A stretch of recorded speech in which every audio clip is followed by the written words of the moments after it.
So Trump loves to go after the squad. You know who the squad is? Yes. Do you really?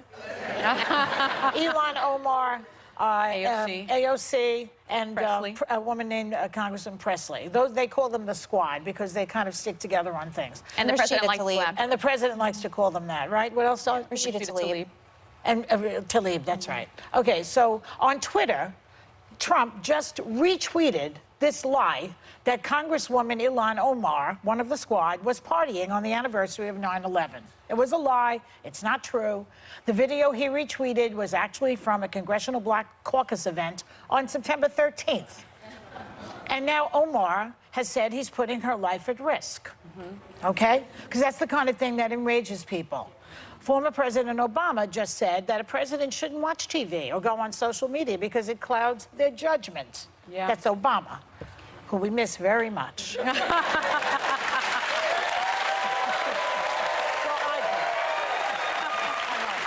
know. So is he right? Is Obama right? And what about putting the woman's life at risk? What do you say? Yeah, I think he's absolutely right. And the note is that he said this during his presidency. He said it before he knew that Trump was the candidate, before Trump was president.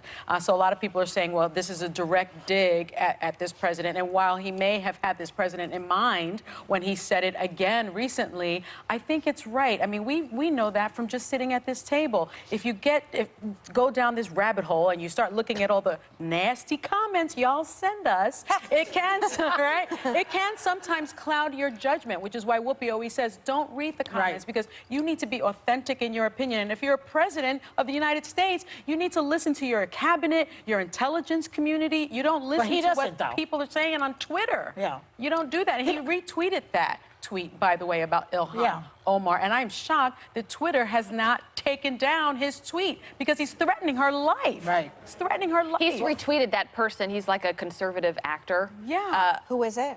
His last name is Williams. I don't even want to give him attention. Terrence K. Williams. But he also tweeted, if you remember, about Epstein, and it was trying to, this conspiracy theory about Bill Clinton being linked to the death of Epstein. Yes. To which Trump retweeted. And he called him like a wonderful guy. He said he's a very highly respected conservative pundit. On the Obama part of it, I think that's going to make Trump want to tweet all the more.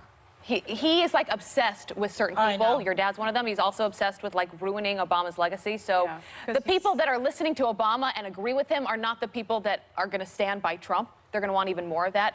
I personally hate the president's tweets. I think some people can do it right. Some people are good at it. You're a very good tweeter. I'm not. Not always. I think that I do think he threatens people's life, and it can be very, very dangerous. And it's really harmful to our democracy as a whole. Yeah. But he's not going to stop. He needs to. Yeah. I mean, I don't like that tweet either. I don't like anything that traffics in conspiracies as a general rule. It makes me uncomfortable, and it's just a little too like Alex Jonesy for me. And I think once you go down that slippery slope, it's a hard place to come back from.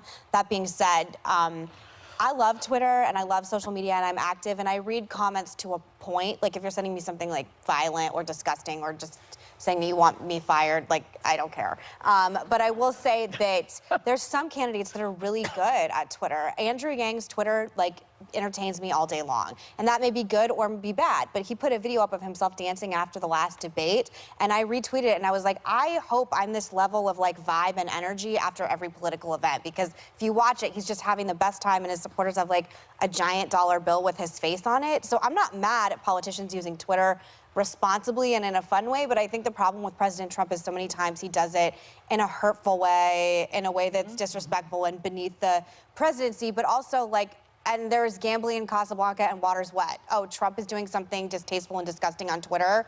Like, we know. He was doing that before he was even elected. So although it's bad and dangerous, he's not changing it. No, because no matter what lie he puts out there, that base sticks with him. But remember, no matter what he says. On the campaign trail, he said he could shoot people down Fifth Avenue. Yeah. And I thought that's the nail in the coffin. But what's so weird to me now is there's a candidate running that's trying to primary him right now. And Joe Walsh? Yes, I didn't want to say his name because I actually don't believe he deserves attention. And he was on Twitter for a long time. Well, just bear with me on this. Yeah. He was horrible to me on Twitter for years. And he has put out some of the most disgusting, racist, homophobic, also trafficking in conspiracy theories. He was a birther, person. Yeah. And now he's sort of being lauded as someone to take on Trump. So I adhere to the conservatives that are left to not fall for this crap for somebody who is just going to primary Trump, but also has an equally disgusting social media presence. And I, for one, don't forgive it. Like, you're doing some of the things, and I can't even repeat it on television, that he did in his past. Yeah. Like, that's equally hypocritical. And there's a lot of conservatives that think that Joe Walsh, since you said his name, is the answer. And I think it's as despicable as what Trump has done, if not worse.